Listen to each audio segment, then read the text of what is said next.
हमारा टॉपिक है वो एक प्रसिद्ध रोग है एड्स। आप सभी लोगों ने सुना भी होगा इसके बारे में। और इस एड्स की क्या इसका पॉजिटिव एजेंट है और कैसे ये इंसानों के अंदर इसकी शुरुआत हुई, बिल्कुल बिगिनिंग से हम इसको स्टार्ट करेंगे आज। तो सबसे पहले हिस्ट्री के अंदर चलते हैं हम 1981 संयुक्त राष्ट्र अमेरिका के अंदर यूएसए में कुछ ऐसे मरीज किसी डॉक्टर से मिलते हैं जिनके अंदर जो रोग के लक्षण थे वो उस समय के हिसाब से काफ़ी असामान्य थे, क्योंकि उस टाइम से पहले ऐसे लक्षण किसी इंसान के अंदर नहीं देखे गए थे। और ये जो रोगी थे, ये रोगियों का जो बिहेव था, जो इनका समाज के अंदर बर्ताव था, वो भी नॉर्मल इंसानों के जैसा नहीं था। तो इनके अंदर क्या अलग था नॉर्मल इंसान से? एक तो ये थे होमोसेक्सुअल मेल। होमोसेक्सुअल मेल क्या होते हैं? होमोसेक्सुअल मेल को, जिनको हम सिंपल अंग्रेजी की भाषा में गे भी बोलते हैं। एक तो ये इनका जो काम था वो क्या था? होमोसेक्सुअल मेल जो थे ये गे इनको बोलते हैं। और दूसरा ये क्या करते थे? ये थे ड्रग एडिक्ट। इनको हम ड्रग एडिक्ट को हम क्या बोलते हैं? ये ड्रग एडिक्ट तो एक सिंपल सा जिसका से देखें हम तो ये इसको बोल सकते हैं हम नशेड़ी। तो ये जो नशेड़ी थे ये नॉर्मल नशेड़ी भी नहीं थे कि जिस तरह की लोग बोतल लेके अल्कोहल को ड्रिंक कर लेते हैं, इस तरह से नहीं। ड्रग एडिक्ट जो ये थे ये यूज करते थे नशे के लिए ड्रग्स के इंजेक्शन, जिनको बोलते हैं आईवी ड्रग यूजर, कि नशे के टीके ये यूज करते थे। आईवी ड्रग इंट्रावीनस, जिस तरह हमने हार्ट और ब्लड वेसल वाले चैप्टर के अंदर पढ़ा है कि वेन क्या होती है, हमारी ब्लड वेसल होती हैं, तो इंट्रावीनस ड्रग ये यूज करते थे। और दूसरा ये क्या थे? होमोसेक्सुअल। होमोसेक्सुअल मेल वो होते हैं जो मेल सेक्सुअल इंटरकोर्स करता है एक दूसरे मेल के साथ में। नॉर्मल ये नेचुरल का रोल है कि एक मेल जो किसी भी प्रजाति का स्पीसीज का होता है वो उसी स्पीसीज की फीमेल के साथ में सेक्सुअल इंटरकोर्स नेचर के रूल के अकॉर्डिंग कर सकता है। लेकिन अननेचुरली अगर वो सेक्स कर रहा है मेल के साथ, इनको बोल सकते हैं हम MSM, male sex with male. तो ये दो गुण इन रोगियों के अंदर थे। और ये रोगी अपने कुछ लक्षण लेके इसी डॉक्टर के पास आते हैं 1981 के अंदर। और इनके जो रोग के लक्षण थे वो काफ़ी कुछ अलग थे, जो कि नॉर्मल इंसान के अंदर इससे पहले कभी भी नोट नहीं किए गए थे। तो इनके वो लक्षण क्या थे? इनके अंदर एक तो न्यूमोनिया मिला, और दूसरा इनके अंदर था एक टाइप का कैंसर। वैसे कैंसर और न्यूमोनिया के बहुत टाइप होती हैं, लेकिन कुछ ऐसे रेयर टाइप हैं जो इंसान के अंदर हो ही नहीं सकते। अगर उसका प्रतिरक्षा तंत्र थोड़ा बहुत भी काम करता है तो इस तरह का कैंसर और इस तरह का न्यूमोनिया जो इन दो मरीजों के अंदर मिला था, ऐसा नॉर्मल इंसान के अंदर नहीं मिलता, क्योंकि उसका प्रतिरक्षा तंत्र कुछ न कुछ काम करता है नॉर्मल इंसान का।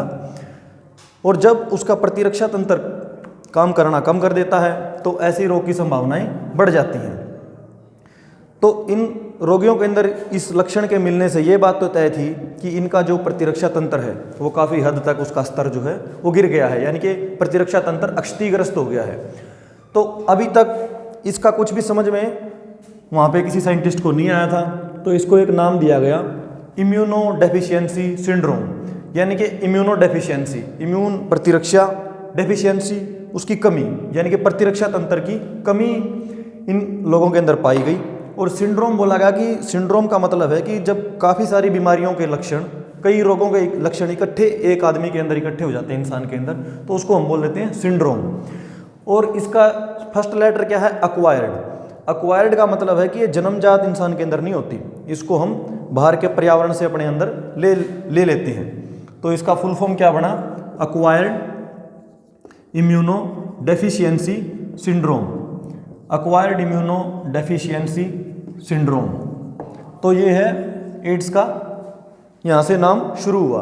अभी तक इसके पॉजिटिव एजेंट का पता नहीं चला था, बस इतनी बात का पता था कि ये जो लक्षण हैं, जो सिंड्रोमिक साइन और सिम्टम यहाँ पे मरीज के अंदर जो क्रिएट हुए हैं, वो किसी ऐसी चीज़ की वजह से हैं जो कि हमारे प्रतिरक्षा तंत्र को ख़त्म किए जा रहा है। अभी तक उस पॉजिटिव एजेंट का पता नहीं चला था, लेकिन फर्दर इसकी स्टडी हुई तो पता चला कि वो एक वायरस है। और 1986 के अंदर उस वायरस को international committee on viral nomenclature ने एक नाम दिया, उसका नाम था HIV वी वायरस। जिस तरह हमारे अगर कोई भी बच्चा पैदा होता है तो पंडित को बुला के या कुछ भी पतरा देख के उसका नाम रखते हैं, उसी तरह वायरस का जो पतरा देख के नाम बनाते हैं वो कौन है? International committee of viral nomenclature वाले जो सदस्य हैं वो क्या करते हैं? इसका नाम देते हैं। तो ये इसका नाम दिया गया HIV virus, human immunodeficiency virus, यानी कि जो इंसान का प्रतिरक्षा तंत्र है उसको अक्षती करने वाला वायरस। तो ये HIV वायरस यहाँ से इसका नाम शुरू हुआ 1986 से। और 1986 की बात है कि उसी दरमियान चेन्नई के अंदर हमारे 6 जो फीमेल सेक्स वर्कर थी उनके अंदर HIV डायग्नोस हुआ 1986 के अंदर, चेन्नई के अंदर। इंडिया का फर्स्ट केस था जो कि 6 फीमेल सेक्स वर्कर के अंदर HIV मिला। इसके बाद अगर बात करें हम हरियाणा के अंदर HIV की, तो हरियाणा का जो पहला मरीज था HIV का वो हमारे रोहतक जिले के बहू विलेज के अंदर डायग्नोस किया गया। और उसके बाद से लेके 1981 के बाद से आज तक इस संसार के हर देश के अंदर HIV वायरस डायग्नोस हो चुका है। और ये एक ऐसा वायरस है, अगर ये एक बार इंसान के शरीर में प्रविष्ट कर जाता है तो उसके बाद उसके मरते दम तक ये शरीर से बाहर नहीं जाता है। ऐसा क्या रीजन है कि ये इतनी मेडिकल साइंस ने इतनी तरक्की कर ली है फिर भी इस वायरस को हम बाहर नहीं निकाल सकते? इसके जो रीजन हैं वो आपको लेक्चर के अंदर आगे पता चलेंगे। तो इसकी अगर हम HIV की बात करें तो HIV के 2 सब टाइप हैं, HIV-1 और HIV-2। नॉर्मली जो है हमारा HIV-1 ही की बात करेंगे हम। जो अमेरिका के अंदर USA की बात की थी हमने तो वो HIV-1 वायरस था। इसके बाद इसकी हम पढ़ेंगे कि क्या इसका केमिकल स्ट्रक्चर है HIV का। ये कुछ हेडिंग होंगी ये कि केमिकल नेचर वायरस का क्या है, केमिकल नेचर, इसका मोड ऑफ ट्रांसमिशन कि किस तरह से ये फैलता है। यहाँ पे एक बात ये याद रखेंगे कि 1981 के अंदर अमेरिका के अंदर ये डायग्नोज हुआ पेशेंट HIV से, लेकिन इसके अगर शुरुआत की बात करें तो ये हुई है अफ्रीका से। अगर ये पूछ लें कि ओरिजिन ऑफ HIV कहाँ से हुआ तो ये है अफ्रीका। और जो फर्स्ट केस डायग्नोज हुआ था वो हुआ था USA के अंदर। तो इसका दूसरा पढ़ेंगे हम mode of transmission. Mode of transmission के बाद हम पढ़ेंगे इसका डायग्नोसिस। केमिकल नेचर इसकी होएगी। केमिकल नेचर के साथ ही मैं बता दूंगा आपको कि किस तरह से ये ह्यूमन बॉडी के अंदर एंटर करेगा फिर, और एंटर करने के बाद में इसका किस तरह से ये नए वायरस पार्टिकल बना के शरीर से बाहर निकलेगा। फिर ये क्या है मोड ऑफ ट्रांसमिशन की, एक इंसान से दूसरे इंसान के शरीर में ये कैसे जाएगा। फिर इसका हम क्या देखेंगे डायग्नोसिस का, पता कैसे चलता है हमें कि HIV है कि नहीं। और फिर इसका क्या है प्रिवेंशन कि किस तरह से हम इसको बचा सकते हैं HIV को फैलने से। तो सबसे पहले हम इसकी बात करेंगे केमिकल नेचर की। केमिकल नेचर के अंदर HIV वायरस जो है एक क्या है हमारा, इसकी सबसे बाहर क्या होती है, एक लाइपोप्रोटीन लेयर होती है। लाइपोप्रोटीन लेयर के अंदर क्या है, सबसे एक लिपिड की बनी हुई बाई लेयर होती है, जिस तरह की हमने हमारी सेल के अंदर होती है लिपिड बाई लेयर। एक लिपिड की बाई लेयर है, उसके ऊपर क्या है ग्लाइकोप्रोटीन है। और ये ग्लाइकोप्रोटीन 2 टाइप के यहाँ पे मिलेंगे आपको। एक है हमारा GP41 और दूसरा ग्लाइकोप्रोटीन है GP120। ये इस तरह के GP41 और GP120 through out the by layer इसके अंदर आपको मिलेंगे। यहाँ पे बहुत सारे GP41 और GP120 बहुत सारे होंगे। यहाँ पे मैं पूरे डायग्राम के ऊपर ड्रॉ नहीं कर रहा हूँ, आपको समझ लेना है।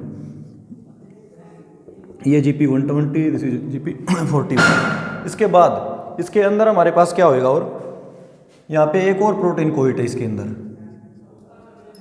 ये है P17। इसके बाद इसके अंदर एक और प्रोटीन कोइट आएगी जिसका नाम है P24। इसके बाद इसके अंदर क्या है हमारे पास 2 सिंगल स्ट्रैंडेड RNA की कॉपीज होती हैं और 3 इसके अंदर एंजाइम होते हैं। इनके अंदर है आपका इंटीग्रेज, दूसरा है आपका रिवर्स ट्रांसक्रिप्टेज और तीसरा आपका है प्रोटीएज। तो यहाँ पे ये देखेंगे आपकी GP का मतलब क्या है, इसका मतलब है ग्लाइकोप्रोटीन, ग्लाइकोप्रोटीन, और P का मतलब है सिर्फ प्रोटीन। तो जीपी का मतलब है ग्लाइकोप्रोटीन और पी का मतलब है प्रोटीन, और इनके बाद का जो नंबर है किसी के आगे 24 नंबर है, किसी के 120 है, किसी के 41 है। ये क्या है? ये है इस प्रोटीन या ग्लाइकोप्रोटीन का मोलिकुलर वेट, जो कि किलो डाल्टन में दिया हुआ है, यानी कि GP 120 having the molecular weight of 120 kilo Dalton. इसी तरह से ये P24 का हो जाएगा, ये प्रोटीन है और 24 किलो डाल्टन की है। इसके बाद में अगर बिल्कुल कोर की अगर हम बात करें, कोर का मतलब जो सेंट्रल पोर्शन है, यहाँ पे इसके पास क्या है इसका जेनेटिक मटेरियल है, और जेनेटिक मटेरियल जो है इस वायरस का वो क्या है आपका आरएनए। यहाँ पे एक बात यह नोट कर लेंगे कि जो इस वायरस की जो फैमिली है वो क्या है आपकी, ये है रिट्रोवायरस फैमिली, रिट्रोवायरस, इसको रिट्रोविरिडी भी बोल देंगे हम, रिट्रोविरिडी फैमिली।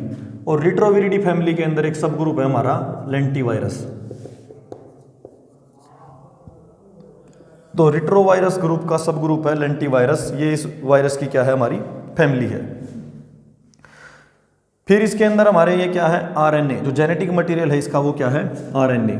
आरएनए का जो फुल फॉर्म है हमारा वो क्या है ribo nucleic acid. Ribo nucleic acid की इसके अंदर क्या है सिंगल स्ट्रैंडेड आरएनए है, सिंगल स्ट्रैंडेड आरएनए। और कितनी कॉपी है उसकी? 2 कॉपीज है, 2 कॉपी सिंगल स्ट्रैंडेड आरएनए की वायरस के कोर के अंदर है। 3 इसके अंदर एंजाइम है। 3 एंजाइम कौन कौन से हैं इसके अंदर? एक है हमारा इंटीग्रेज, दूसरा है रिवर्स ट्रांसक्रिप्टेज, और तीसरा क्या होगा प्रोटीएज। एंजाइम के नाम होंगे इसके, पहला है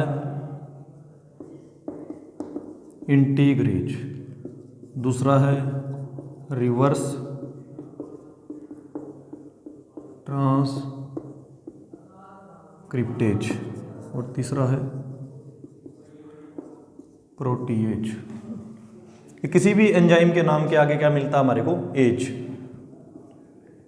ज़्यादातर एंजाइम के नाम के आगे ही मिलेगा आपको। और इसका इंटीग्रेज वर्ड जहाँ पे हमें मिल जाएगा, ये वाला एज इस एज से अलग है।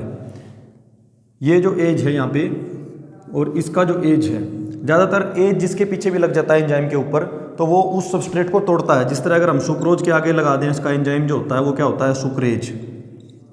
अगर माल्टोज के आगे अगर हम लगा देंगे तो क्या एंजाइम आएगा इसका? माल्टेज। यानी माल्टेज जो है माल्टोज को तोड़ता है, सुक्रेज जो है सुक्रेज को तोड़ता है। इस तरह से हमारे क्या होते हैं एंजाइम कि सेम सबस्ट्रेट के आगे एज ऐड कर देते हैं। लेकिन यहाँ पे प्रोटीन के लिए तो सही काम कर रहा है ये प्रोटीएज, लेकिन रिवर्स ट्रांसक्रिप्टेज यहाँ पे एज ये वाला नहीं है कि ये रिवर्स ट्रांसक्रिप्शन को तोड़ देगा, ये रिवर्स ट्रांसक्रिप्शन को परफॉर्म करवाएगा। इसी तरह से इंटीग्रेज, ये पूरी एक टर्म है, इसमें एज अलग नहीं है। इंटीग्रेज क्या कराएगा? जो इंटीग्रेट करवा देगा इसके वायरस के आरएनए को। किसके साथ इंटीग्रेट कराएगा हम आगे देखेंगे। तो 3 एंजाइम है यहाँ पे, इंटीग्रेज, रिवर्स ट्रांसक्रिप्टेज और प्रोटीएज। और सिंगल स्ट्रैंडेड आरएनए की 2 कॉपीज इसके अंदर हैं। अब ये एंजाइम क्या करेंगे ये बाद में देखेंगे हम, पहले ये देखेंगे कि किस तरह से ये जो प्रोटीन की मदद से हमारी सेल के अंदर एंटर करता है। तो ये किन सेल को हमारे अफेक्ट करेगा? ये अफेक्ट करेगा हमारे CD4 हेल्पर सेल को। और CD4 हेल्पर सेल को ये अफेक्ट करेगा कि हमारी जो भी सेल जिनके ऊपर हमारे CD4 रिसेप्टर अगर जिसके ऊपर भी मिलेगा वो क्या है इस वायरस की चपेट में आ जाएंगी। और क्यों आएंगी उसका भी पता चलेगा। अभी पहले ये देख लेते हैं कि CD4 का मतलब क्या है। इसका मतलब होता है cluster of differentiation. Cluster of differentiation, ये क्या डिफरेंशिएट करता है? ये बहुत ज़्यादा हाई लेवल की बात है, हायर क्लासेस के अंदर आप स्टडी करोगे। इतना याद रखना है कि CD4 की अगर कोई फुल फॉर्म पूछ ले कि CD का मतलब क्या है तो यह है क्लस्टर ऑफ डिफरेंशिएशन। अब ये जो CD4 रिसेप्टर है ये कई सेल के ऊपर होता है बॉडी के अंदर।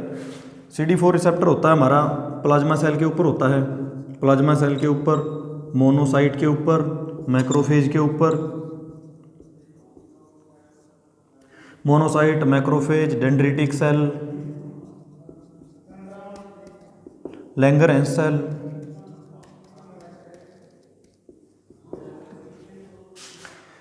तो ये इतनी सारी सेल हैं बॉडी के अंदर जिनके ऊपर CD4 रिसेप्टर होता है। तो ये सभी जो सेल हैं ये इस वायरस से अफेक्ट होंगी, क्योंकि इनके अंदर ये वायरस रेप्लिकेट करेगा और रेप्लिकेट करने के बाद अपना नंबर इंक्रीज करेगा, और नंबर इंक्रीज करने के बाद में दूसरी सेल को इन्फेक्ट करने के लिए पुराने वाली सेल को ये बस्ट करके बाहर आ जाएगा, तो वो सेल क्या हो जाएगी, डिस्ट्रॉय हो जाएगी। और ये सेल को डिस्ट्रॉय खाली एक ही तरीके से नहीं करता कि सेल के अंदर नंबर इंक्रीज करके, ऐसा भी पाया गया है कि जब मान लिया यहाँ पे 10 CD4 सेल यहाँ पे हैं, तो वायरस आने के बाद में जिन सेल के अंदर वायरस आ गया है वो तो अफेक्टेड हो ही गई हैं, एक काम और होता है, इन सेलों का एक गुच्छा बन जाता है जिसके बीच में बहुत सारी सेल और फंस जाती हैं, तो जिसकी वजह से ये CD4 सेल का नंबर डिक्रीज हो जाता है। एक इम्पॉर्टेंट बात ये है कि नॉर्मल बॉडी के अंदर जो CD8 और CD4 का जो रेशियो होता है हमारा, वो होता है 2:1 का। जो CD4 to CD8 रेशियो है 2:1 है, और इस बीमारी के चलते ये रेशो कम होता जाता है, 2:1 से कम होएगा, कम होता होता एक दिन ऐसा आता है कि ये उल्टा हो जाता है, 1:2 हो जाता है कि CD8 जो है वो डबल हो जाती हैं CD4 के कंपेयर में। तो ये हमारी क्या है, CD4 रिसेप्टर वाली सेल हैं जिनके अंदर HIV वायरस आके अपना रेप्लिकेशन करेगा। और किस तरह से आएगा, ये जो ये CD4 रिसेप्टर होता है सेल के ऊपर, ये जो GP120 ग्लाइकोप्रोटीन 120 किलो डाल्टन की जो प्रोटीन है, इसके लिए होमोलोगस है ये रिसेप्टर, यानी कि मान लिया ये हमारी CD4 सेल है कोई, और इसका ये इसके ऊपर क्या होगा, CD4 रिसेप्टर, ये CD4 रिसेप्टर है।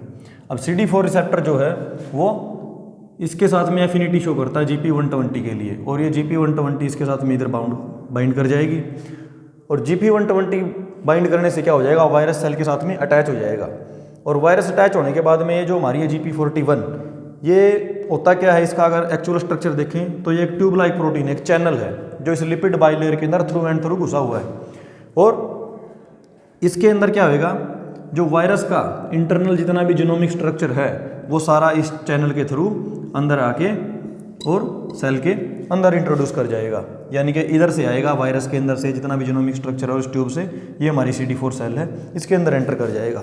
तो ये GP120 और GP41 क्या करेंगे, वायरस की अटैचमेंट में हेल्प करेंगी सेल के साथ में, और इसका जो जेनेटिक मटेरियल है वो सेल के अंदर एंटर करवा देंगी।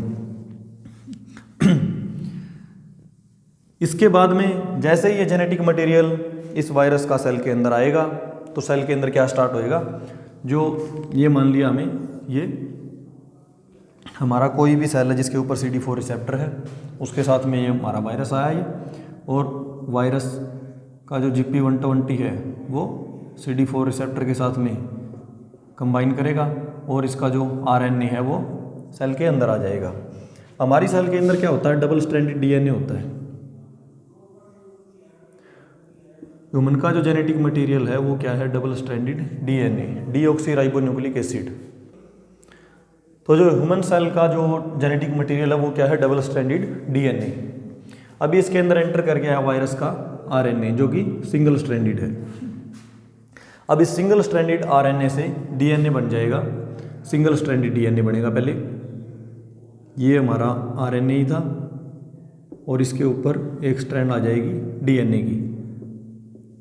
कैसे आएगी ये, जो वायरस का RNA जो जेनेटिक मटेरियल था उसके साथ में 3 एंजाइम भी साथ में ही आई हैं, और वो एंजाइम यहाँ पे क्या था, रिवर्स ट्रांसक्रिप्टेज।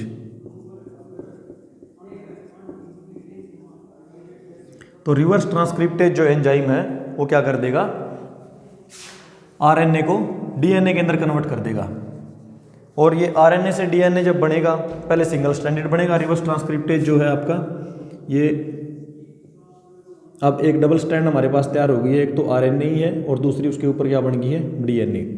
अब एक और एंजाइम आएगा जो क्या कर देगा, इस RNA को यहाँ से रिमूव करके जो दूसरी जो स्ट्रैंड है वो भी DNA की ही बन जाएगी। तो यहाँ पे क्या बन गया, ये डबल स्ट्रैंडेड DNA। यहाँ पे क्या था, RNA DNA हाइब्रिड। पहले सबसे पहले सिंगल स्ट्रैंडेड RNA सेल के अंदर आया, उस RNA के ऊपर एक DNA बना, किस एंजाइम की मदद से, रिवर्स ट्रांसक्रिप्टेज से, और RNA DNA हाइब्रिड यहाँ पे ऑब्टेंड हुआ। फिर वो RNA भी यहाँ से रिमूव कर दिया गया, वो एंजाइम होता राइबोन्यूक्लिएज, याद करने की कोई ज़रूरत नहीं है आपको इस लेवल पे। और फिर इस RNA DNA हाइब्रिड से इस RNA को हम यहाँ से रिमूव कर देंगे, जो एक कॉपी और बची थी, और दोनों स्ट्रैंड हमारी क्या बन जाएंगी, DNA। तो ये बन गया डबल स्ट्रैंडेड डीएनए। और इसके अंदर जो इन्फॉर्मेशन है वो किसकी है, ये चल रहा है सब कुछ ह्यूमन सेल के अंदर, हमारी सेल के अंदर, लेकिन ये सारी इन्फॉर्मेशन वायरस की है, क्योंकि वायरस की जो आरएनए की फॉर्म में जो इन्फॉर्मेशन आई थी वो डीएनए में बदल गई है। इन्फॉर्मेशन तो सेम है, बस उसका पैटर्न बदल गया है। जिस तरह हम कोई 3GP फाइल को PDF में कन्वर्ट कर देते हैं या MP3 को MP4 में कन्वर्ट कर लेते हैं, उसी तरह बस इसका पैटर्न चेंज हो गया है, लेकिन इन्फॉर्मेशन वही है इसके अंदर। अब बात आगे आती है कि जो डबल स्ट्रैंडेड डीएनए है ये इनकॉर्पोरेट हो जाएगा हमारी जो सेल का हमारा जो डीएनए है उसके साथ में, इस डीएनए के साथ में इसको इनकॉर्पोरेट कर देंगे। और एंजाइम है कौन, इंटीग्रेट जिस तरह करते हैं उसी तरह क्या हो गया, इंटीग्रेज क्या करेगा, इंटीग्रेट कर देगा वायरल डीएनए को ह्यूमन डीएनए के साथ में। और अब जो ये स्ट्रक्चर बनेगी पूरी, यानी कि जिसके अंदर दोनों तरह के डीएनए होंगे, ये हमारा ह्यूमन का डीएनए है, ह्यूमन डीएनए, और इसके साथ में आगे जुड़ा हुआ है वायरल डीएनए। इस पूरी स्ट्रक्चर को बोलेंगे प्रोवायरल डीएनए।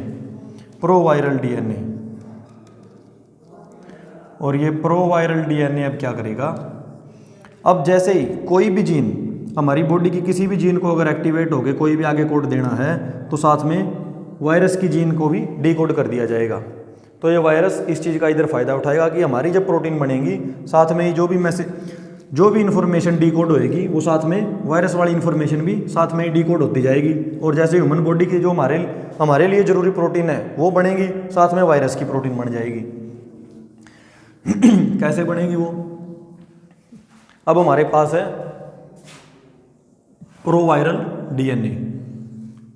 डीएनए के अंदर ह्यूमन डीएनए भी है और वायरल डीएनए भी है।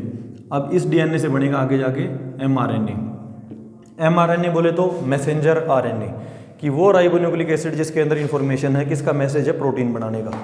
और यहाँ से एमआरएनए बन गया ये एमआरएनए ह्यूमन का एमआरएनए भी बनेगा और वायरस का भी बनेगा।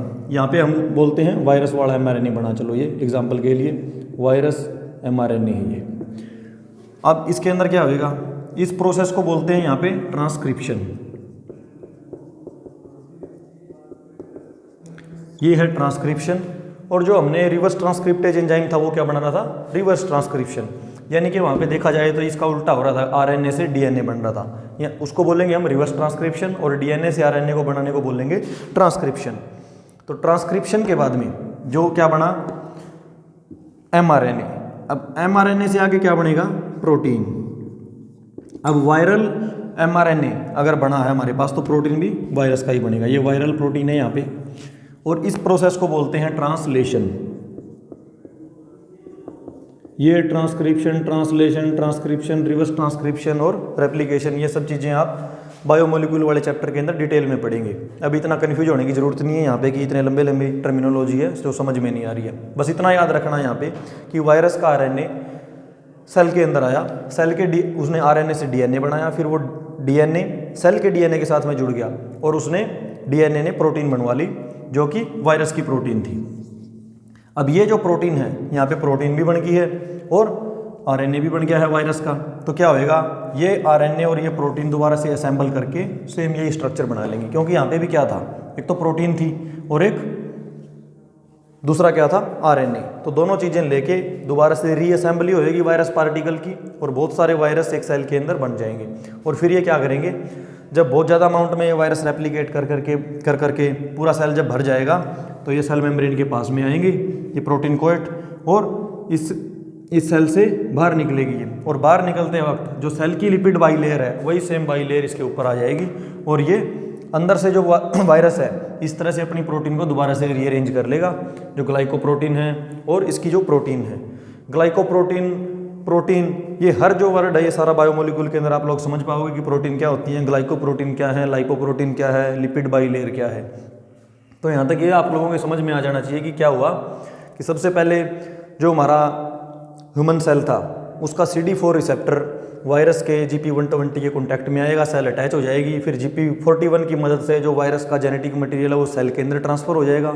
सेल के अंदर ट्रांसफ़र होने के बाद जो आरएनए जो आया है, आरएनए डीएनए में कन्वर्ट हो जाएगा रिवर्स ट्रांसक्रिप्टेज एंजाइम की मदद से। प्रोसेस को बोलेंगे रिवर्स ट्रांसक्रिप्शन। फिर ये जो डीएनए है सिंगल स्ट्रैंडेड डीएनए बनेगा उस आरएनए के ऊपर, इसको बोलेंगे हम हाइब्रिड DNA RNA, यानी कि RNA DNA का एक हाइब्रिड है। फिर उस एक जो स्ट्रैंड बच गया हाइब्रिड के अंदर RNA, उसको भी वहाँ से उड़ा दिया जाएगा राइबोन्यूक्लियेज एंजाइम से।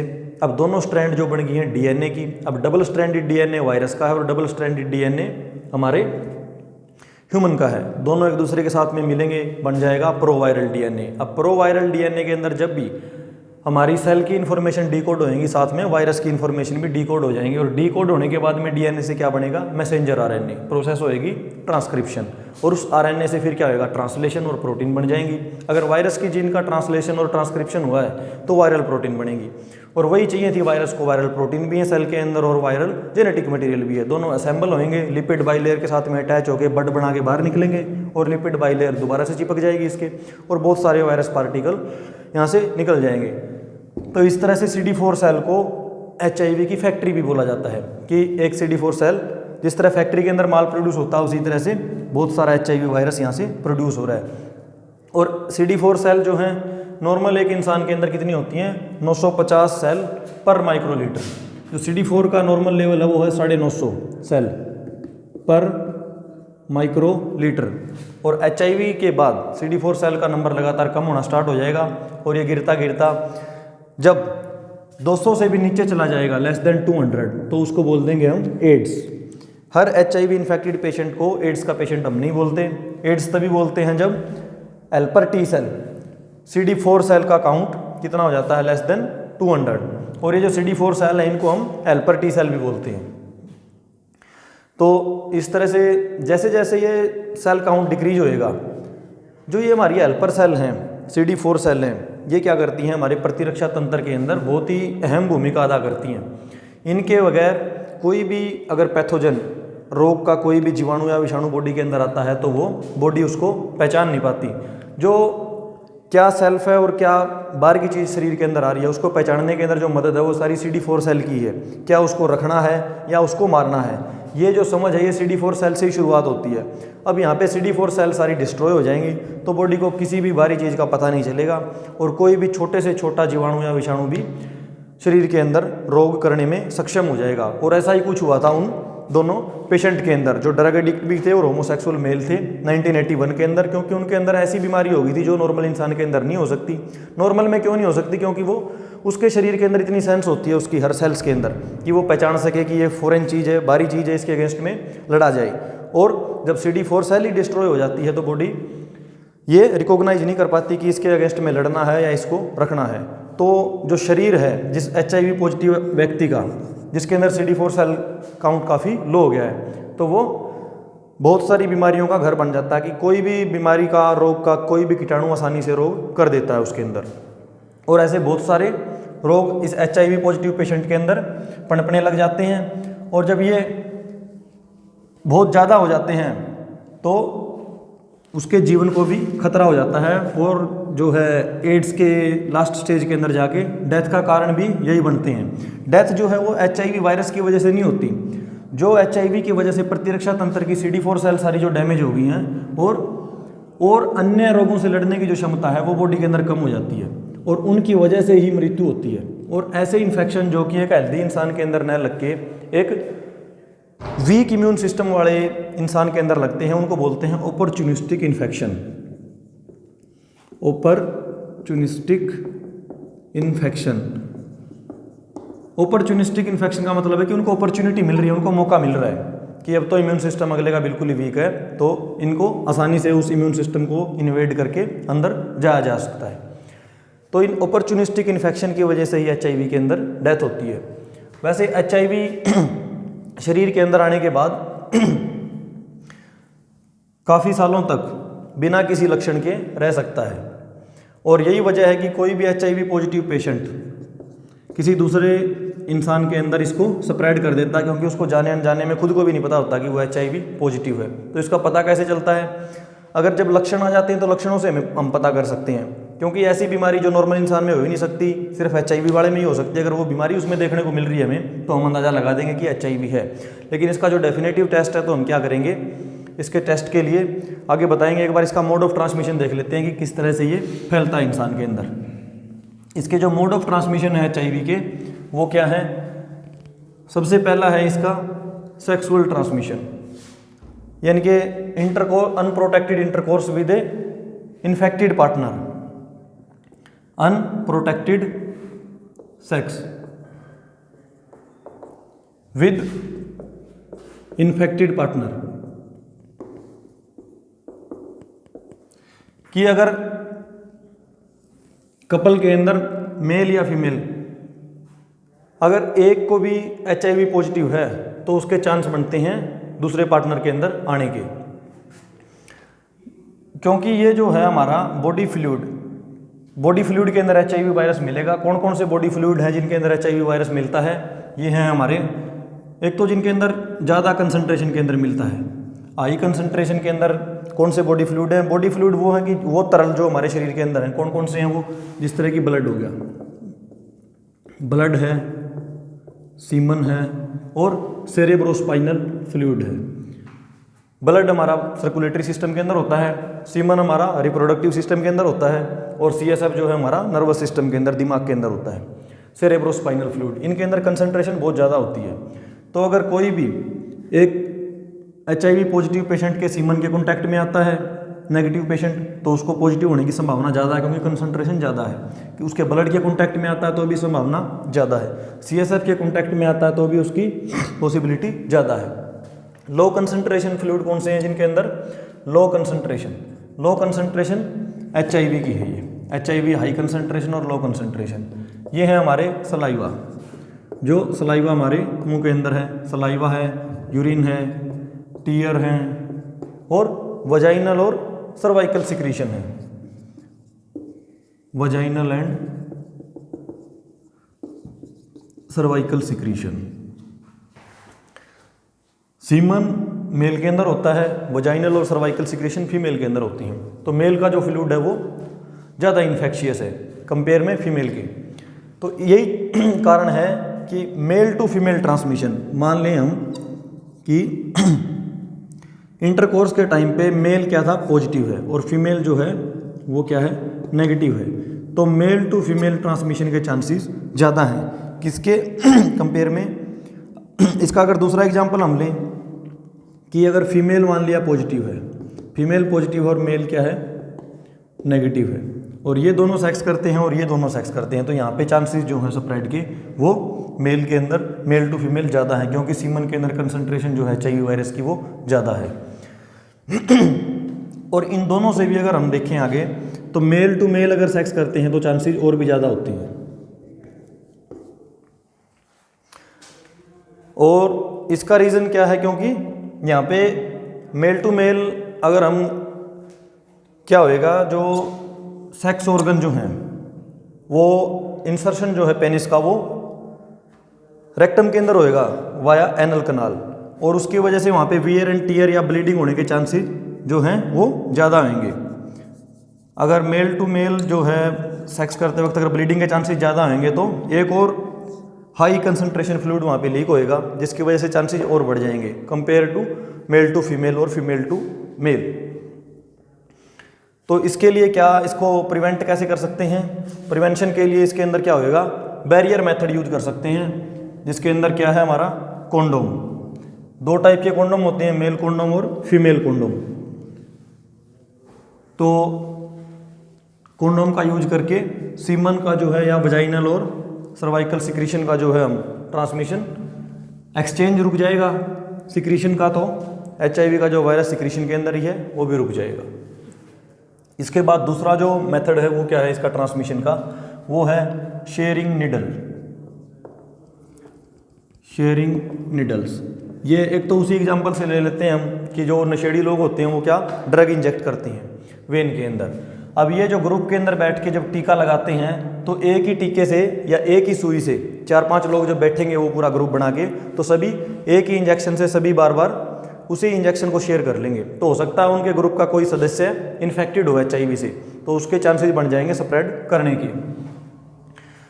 इसका एक तो ड्रग अडिक्ट के अंदर हो गया शेयरिंग निडल, ड्रग अडिक्ट के अंदर। इसका एक और है, इसके अंदर क्या है? एक्सीडेंटली अगर by chance health care worker कोई भी है, कोई डॉक्टर है, नर्स है, मेडिकल पैरामेडिकल स्टाफ है, उसने किसी HIV पॉजिटिव पेशेंट को इंजेक्शन दिया और गलती से उस HIV पॉजिटिव पेशेंट की निडल किसी दूसरे पेशेंट को प्रिक होगी अनजाने में या खुद को प्रिक होगी, तो उससे भी HIV ट्रांसमिट हो सकता है।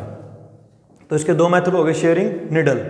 तीसरा इसका जो स्प्रेड का मेथड है वो क्या है, मदर टू चाइल्ड ट्रांसमिशन।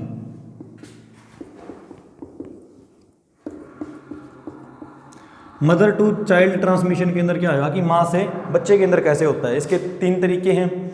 या तो जब बच्चा माँ के गर्भ के अंदर 9 महीने के लिए रहेगा, ड्यूरिंग दी प्रेगनेंसी में ये ट्रांसमिट कर सकता है। दूसरा इसका क्या है, eight the time of birth, कि जिस टाइम पे बच्चा पैदा होएगा उस टाइम पे ये ट्रांसमिट हो सकता है। और तीसरा क्या है, आफ्टर बर्थ, यानी कि ब्रेस्ट फीडिंग से, जब माँ बच्चे को दूध पिलाएगी। तो ये क्या है, मदर टू चाइल्ड ट्रांसमिशन। तो इसके जो फैलने के तरीके थे वो क्या है हमारे, सेक्सुअल ट्रांसमिशन, शेयरिंग निडल, और क्या है मदर टू चाइल्ड ट्रांसमिशन। और इसका एक फेमस ट्रांसमिशन रह गया है by blood and blood products. अब ब्लड और ब्लड प्रोडक्ट क्या होते हैं, आप सभी ने सुना होगा कि किसी का भी ऑपरेशन होना, उसके अंदर खून की कमी है और उसको खून चढ़ाया जाएगा। या कई बार सुना होगा किसी को डेंगू हुआ और डॉक्टर ने बोला कि इसके प्लेटलेट कम हो गए, इसको प्लेटलेट चढ़ाए जाएंगे। तो प्लेटलेट क्या है, ब्लड प्रोडक्ट है। और जब ब्लड चढ़ता है तो उसको आपको समझ में आएगा कि ब्लड क्या है। और बाकी ब्लड के बारे में हम बॉडी फ्लूइड के वाले चैप्टर के अंदर डिस्कस करेंगे कि ब्लड एंड ब्लड प्रोडक्ट क्या होते हैं डिटेल के अंदर। तो इनकी ज़रूरत किसको पड़ती है, इनकी ब्लड और ब्लड प्रोडक्ट की ज़रूरत किसी को भी पड़ सकती है। बाई चांस किसी का एक्सीडेंट हो जाए और बहुत सारा खून उसका अगर बह जाता है हॉस्पिटल पहुंचने से पहले, तो उसके अंदर ब्लड चढ़ाया जाएगा। और कौन है इसके ब्लड के रिसिपिएंट कौन है, ये आपके हीमोफीलिया के जो पेशेंट होते हैं। हीमोफीलिया के अंदर क्या है, ये एक क्लोटिंग डिसऑर्डर है कि नॉर्मल इंसान का अगर कहीं पे भी बॉडी के अंदर कट लग जाता है तो 3 से 5 मिनट के बाद में खून निकलना रुक जाता है। बस शर्त ये है कि वो किसी मेजर ब्लड वेसल के अंदर, किसी आर्टरीज के अंदर कट ना लगे। तो ये क्या है, हमारा ब्लड रुक जाता है। लेकिन क्यों रुक जाता है, क्योंकि क्लोटिंग फैक्टर होते हैं, ये बॉडी फ्लूइड में समझाएंगे। और जो हीमोफीलिया के पेशेंट होते हैं उनका ब्लड जो है क्लोट नहीं कर पाता और वो ब्लड उनका लीक कर जाता है। तो उनको क्लोटिंग फैक्टर चढ़ाने के लिए blood product time to time infuse किए जाते हैं, उनके शरीर के अंदर चढ़ाए जाते हैं। तो कोई बार बार अगर ब्लड प्रोडक्ट अपनी बॉडी में लेने के लिए आएगा तो ऐसे चांस बनते हैं कि कभी इन्फेक्टेड ब्लड उसके अंदर चढ़ा दिया जाए और वो HIV पॉजिटिव हो जाए। आजकल इसका जो रेट है हीमोफीलिया पेशेंट के अंदर वो बहुत ही कम हो गया है, 1 in 5 लाख, कि 5 लाख के बाद में किसी एक ही बंदे को ऐसा मिलता है। क्यों रुक क्यों गया है ये ब्लड और ब्लड प्रोडक्ट से, क्योंकि अब हम जब ब्लड कोई डोनेट करने आता है तो उसके ब्लड के टेस्ट लगा लेते हैं, उसका देख लेते हैं कि वो HIV पॉजिटिव तो नहीं है। अगर वो HIV पॉजिटिव होता है तो हम उसका ब्लड ही लेने से मना कर देते हैं। और फिर अगर वो HIV नेगेटिव है तो उसका ब्लड हम लेके स्टोर कर लेते हैं और किसी ज़रूरतमंद को चढ़ा देते हैं। अब आप बोलोगे कि 1 in 5 लाख की 5 लाख के बाद एक बंदे का आप कैसे चढ़ा देते हो, क्या इतनी इंसान की जान सस्ती होगी कि 5 लाख बचा लिए और एक के अंदर हम HIV पॉजिटिव कर दे? ऐसा भी नहीं है। ऐसा ये होता है कि जब भी कोई बंदा ब्लड डोनेट करने आएगा हमारे पास तो हम उसके अंदर टेस्ट लगाएंगे HIV के लिए। लेकिन कई बार क्या होता है कि वो इंसान HIV का इन्फेक्शन तो लिए होता है शरीर के अंदर, लेकिन हमारा टेस्ट जो HIV के इन्फेक्शन को पढ़ पाता है वो उस टाइम के ऊपर पॉजिटिव नहीं आ पाता है, क्योंकि अभी तक वो लेटेंट स्टेज के अंदर HIV इन्फेक्शन होता है कि वो टेस्ट से भी डिटेक्ट नहीं होता और वो बाईपास कर देता है और हम एक फॉल्स नेगेटिव रिजल्ट निकाल लेते हैं कि इंसान HIV पॉजिटिव है और हमने जो टेस्ट लगाया उसके अंदर HIV नेगेटिव आ गया है। तो वो जो रीजन है जो 1-2 छिटपुट जो बच जाता है केस, उसके लिए ये 1 in 5 लाख की रिस्क जो है काफ़ी हद तक कम हो गया है। लेकिन फिर भी एक आध के अंदर HIV पॉजिटिव ब्लड चढ़ जाता है अनजाने के अंदर, क्योंकि हमारे टेस्ट ने उसकी नेगेटिव रिपोर्ट दे दी है। क्योंकि हर टेस्ट की एक लिमिटेशन होती है कि वो कितने टाइम के बाद ही उसको डिटेक्ट करके हमें बता पाता है। और ये लिमिटेशन क्यों होती है ये आप आगे की क्लासों में जाके पढ़ेंगे।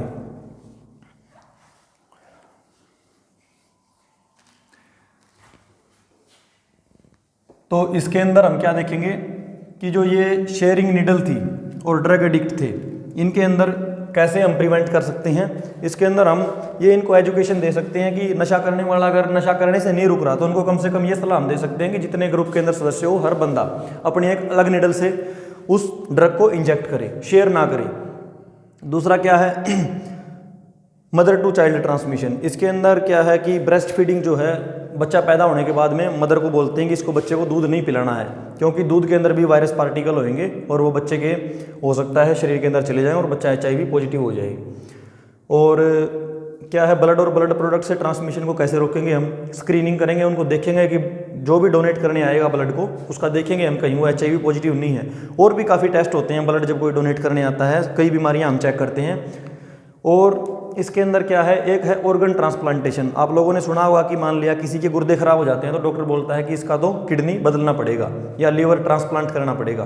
ट्रांसप्लांट का मतलब, प्लांट का मतलब लगाना, ट्रांस का मतलब दूसरे पे, यानी कि किसी एक का जो अंग है शरीर का वो किसी दूसरे के अंग के ऊपर लगाना। तो मान लिया कोई HIV पॉजिटिव व्यक्ति है, उसका गुर्दा हम लेते हैं और किसी दूसरे इंसान के अंदर लगा देते हैं जिसके गुर्दे खराब हो चुके हैं, बाकी उसके सिर्फ गुर्दे ही खराब हुए हैं, बाकी वो HIV नेगेटिव है। तो HIV पॉजिटिव वाले का गुर्दा अगर HIV नेगेटिव में जाएगा तो वो भी HIV पॉजिटिव हो जाएगा। तो इसका ये भी एक रूट है ऑर्गन ट्रांसप्लांटेशन HIV के ट्रांसमिशन का। फिर इसको डायग्नोस हम कैसे करते हैं, डायग्नोसिस के लिए इसके टेस्ट लगाते हैं हम ब्लड के अंदर। इनके अंदर एक फेमस सा टेस्ट है, इसको बोलते हैं एलाइजा। एलाइजा की फुल फॉर्म पूछ लेते हैं, एंजाइम लिंक्ड इम्यूनोसोर्बेंट सीरोलॉजिक एसे। एंजाइम लिंक्ड इम्यूनोसोर्बेंट सीरोलॉजिक एसे। एलाइजा है। एक और टेस्ट है PCR, polymerase chain reaction. PCR के ऊपर आपका एक पूरा लेक्चर होएगा, पॉलीमरेज चेन रिएक्शन। या और हम इसके जो वायरस के अंदर हमने पढ़ा था P24 एंटीजन, उस P24 एंटीजन को भी हम ब्लड के अंदर डिटेक्ट कर सकते हैं। अगर वायरस का एंटीजन, वायरस की कोई भी प्रोटीन अगर हमें ब्लड के अंदर मिल रही है तो इसका मतलब वायरस भी यहीं कहीं है। तो ये जो टेस्ट हैं इनसे हम अंदाज़ा लगा सकते हैं कि वायरस HIV इंसान पॉजिटिव है। और एक और टेस्ट है इसका, जिस तरह CD4 सेल काउंट अगर हम ब्लड के अंदर करें, क्योंकि HIV इन्फेक्टेड पेशेंट की CD4 सेल काउंट कम हो जाएंगे, तो ये भी एक रिलेटिवली टेस्ट है, लेकिन पक्का नहीं कह सकते कि HIV की वजह से ही हुई है, कोई और कारण भी हो सकता है बननी बंद हो गई बॉडी के अंदर। तो सबसे डेफिनेटिव टेस्ट तो ये है इसके, एलाइजा, PCR, वायरस कल्चर की वायरस को ही हम निकाल के देख सकें क्या होते हैं। ये आगे फर्दर क्लास के अंदर स्टडी करोगे आप वायरल कल्चर के बारे में। अब है इसका कि ये इसका क्या कोई इसका ट्रीटमेंट है, और ट्रीटमेंट इसका फेल क्यों हो जाता है, क्योंकि जो हमने एक चीज़ पढ़ी थी रिवर्स ट्रांसक्रिप्शन, कि वायरस का जो RNA है उससे क्या बनता है, DNA। RNA से DNA बन जाता है, और RNA से DNA बनना रिवर्स ट्रांसक्रिप्शन एक प्रोसेस है, वो बहुत ही ज़्यादा एरर प्रोन होती है कि जितनी जिसकी जो जेनेटिक इन्फॉर्मेशन इसकी थी वो इसके अंदर आते हुए ना थोड़ी गड़बड़ हो जाती है। अगर बॉडी इसके अगेंस्ट में हथियार उठाई भी गई तो थोड़ी देर के बाद में वो उसकी सूरत ही बदल जाती है और फिर नए हथियार बॉडी को बनाने पड़ते हैं। इसी जद्दोजहद में लगे लगे बॉडी खुद का ही नुकसान, बहुत सारा अनवांटेड वेपन तैयार करके रख लेती है। तो ये इसका रीजन है कि reverse transcription is an error prone process that lead to the antigenic change in the HIV virus. कि जो HIV जो विषाणु है हमारा, इसकी जो स्ट्रक्चर है वो मोलिकुलर स्ट्रक्चर जो है वो लगातार बदलती रहती है। इतनी बदलती है ये स्ट्रक्चर कि एक इंसान से दूसरे इंसान के अंदर तो अलग अलग होती है। अगर एक ही इंसान के अलग अलग समय के ऊपर हम सैंपल लेके उस वायरस की स्टडी करें तो भी वो अलग मिलेगा, और यहाँ तक कि एक ही टाइम के ऊपर अगर अलग अलग अंगों से एक इंसान के अगर हम सैंपल लें तो भी HIV की जो शक्ल सूरत है, जो उसका मोलिकुलर नेचर है, वो अलग अलग होता है। तो बॉडी इसके अगेंस्ट में वेपन अच्छे से तैयार नहीं कर पाती है। तो ये रीज़न है कि HIV बॉडी के इम्यून सिस्टम को तो स्किप कर देता है। दूसरा जो हम इसके ऊपर जो दवाई इसके लिए बनाते हैं, एंटीवायरल थेरेपी जिनको बोलते हैं, वायरस के लिए हम बनाते हैं एंटीवायरल ड्रग्स। ये एंटीवायरल ड्रग्स भी क्या होती हैं, इनको भी ये थोड़ी देर के बाद में बाईपास कर देता है, यानी कि रेजिस्टेंस क्रिएट कर देता है।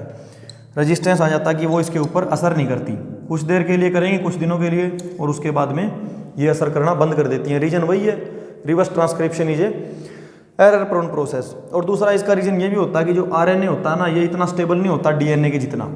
RNA खुद म्यूटेट कर जाता है, क्योंकि RNA के अंदर ये राइबोन्यूक्लिक एसिड है, ये डीऑक्सी राइबोन्यूक्लिक एसिड है, डीऑक्सी, यानी कि एक ऑक्सीजन जो है हमारा DNA के अंदर कम होता है और RNA के अंदर एक ऑक्सीजन ज़्यादा है।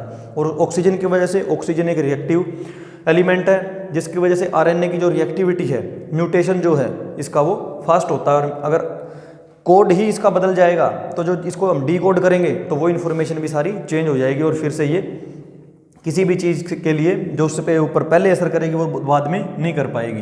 तो इसके एंटीवायरल ड्रग के रेजिस्टेंस का रीजन भी यही है, और बॉडी के इम्यून सिस्टम को स्किप करने का और इम्यून सिस्टम को डिस्ट्रॉय करने के रीजन भी सारे इसके यही हैं। इसके लिए एक और फुल फॉर्म आती है, एक चीज़ है यहाँ पे HAART, highly active anti retroviral therapy. Highly active, इसके अंदर क्या करते हैं, ये सेमी एंटी रिट्रोवायरल ड्रग होती हैं। तो ये एंटी वायरल के अंदर है ना, इसका एक क्लासिफिकेशन होगा एंटी रिट्रोवायरल, क्योंकि ये रिट्रोवायरस है। तो highly active anti retroviral therapy के अंदर 2-3 दवाई इकट्ठी कंबाइन करके देते हैं हम। जिस तरह हम किसी भी डॉक्टर के पास जाते हैं तो वो कभी सिंगल दवाई नहीं देता, कंबाइन करके देता है ताकि चीज़ को अच्छे से काबू किया जा सके।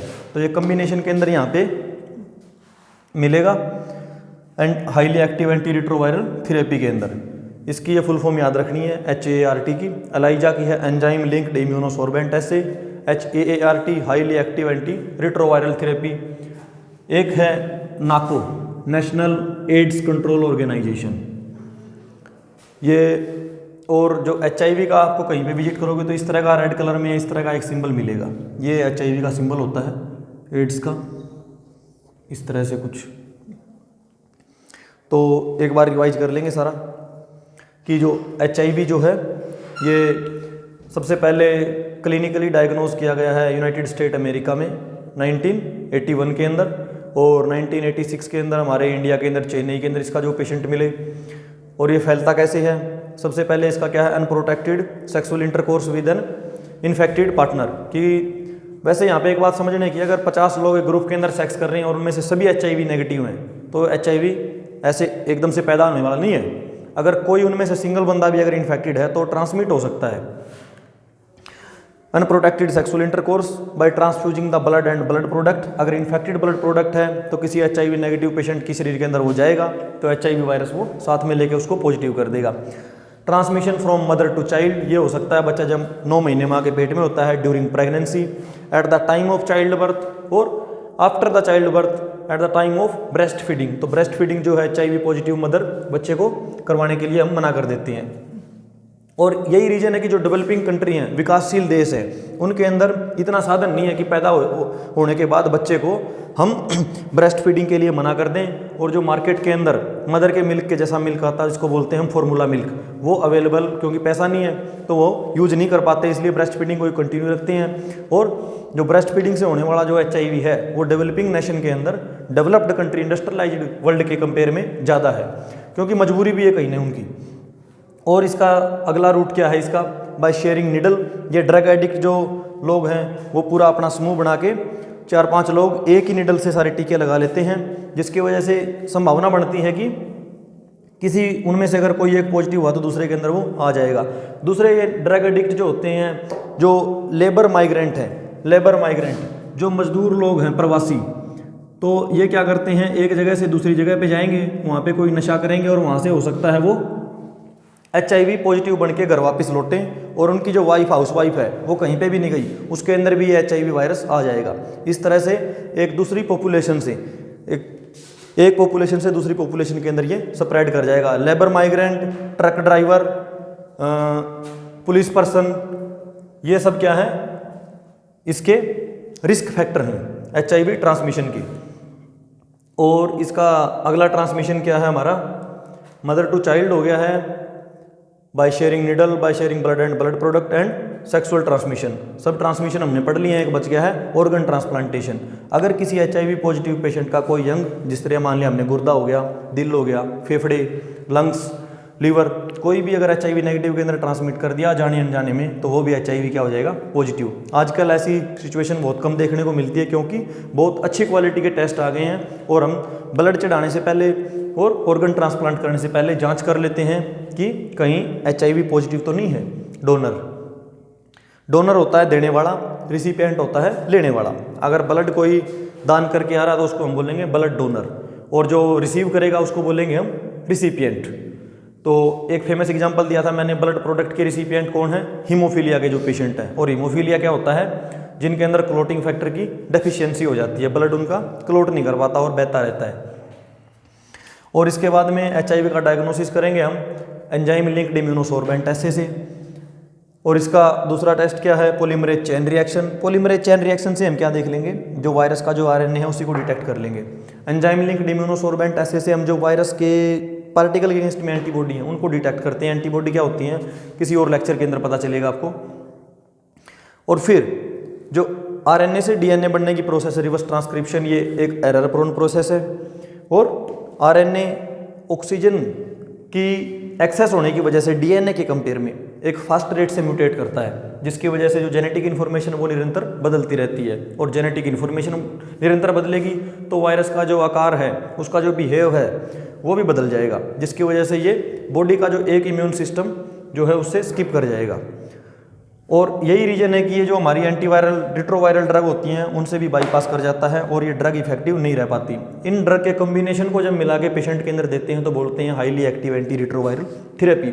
और हार्ट के इंट्रोडक्शन के बाद जो HIV पॉजिटिव पेशेंट हैं उनके एड्स के अंदर जाने के जो चांसेस हैं वो कम हो चुके हैं। जो रेट है HIV टू एड्स ट्रांसमिशन, यानी HIV की अलग अलग स्टेज होती हैं, स्टेज 1, 2, 3, लास्ट स्टेज में जाके क्या बोलते हैं हम? एड्स। तो हार्ट है तो यानी कि ये बॉडी के इम्यून सिस्टम को इंक्रीज करेगा, वायरस का नंबर डिक्रीज करेगा और CD4 सेल काउंट को नीचे नहीं गिरने देगा और एड्स में पेशेंट नहीं जाएगा। और उसका जो सर्वाइवल रेट है, यानी कि अगर किसी को 1 साल अगर बिना रिट्रोवायरल थेरेपी के 1 साल ही जी रहा तो हो सकता है इससे 4-5 साल वो और निकाल दे। लेकिन हार्ट से वायरस नेगेटिव नहीं होएगा पेशेंट कभी भी, कि एक बार HIV पॉजिटिव हो गया, चाहे उसको हार्ट दो या जो मर्जी दवाई दो आप, आज तक टिल डेट ऐसी कोई ड्रग डिस्कवर नहीं हो पाई है जो पेशेंट को HIV नेगेटिव कर दे। उसके ब्लड के अंदर कंसंट्रेशन को जरूर कम कर सकती है लेकिन HIV नेगेटिव नहीं कर सकती उसको ये। और ये HIV का सिंबल है।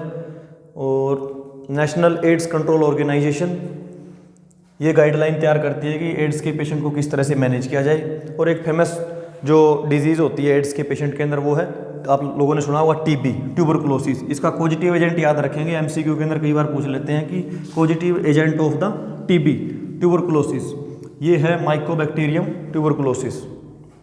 Mycobacterium tuberculosis HIV infected patient के, क्योंकि इम्यून सिस्टम उसका वीक हो जाता है और माइकोबैक्टीरियम ट्यूबरकुलोसिस इन्फेक्शन उसके अंदर कर देता है। एक बात वो याद रखेंगे ध्यान से कि CD4 to CD8 जो रेशियो है नॉर्मल बॉडी के अंदर जो है हमारा कितना है वो 2:1 है और HIV के अंदर रिवर्स हो जाता है 1:2। Normal CD4 cell count 950 cell पर माइक्रोलीटर, और जब 200 सेल पर माइक्रोलीटर से भी कम हो जाती हैं तो हम उसको बोल देते हैं एड्स। HIV और एड्स सेम चीज़ नहीं है, यूज कर लेते हैं हम। HIV एक वायरस है और वायरस के शरीर के अंदर आने के बाद जब प्रतिरक्षा तंत्र की जो CD4 सेल काउंट है वो 200 सेल पर माइक्रोलीटर से भी कम हो जाती है तो उसको हम बोल देते हैं एड्स, एक्वायर्ड इम्यूनोडेफिशिएंसी सिंड्रोम।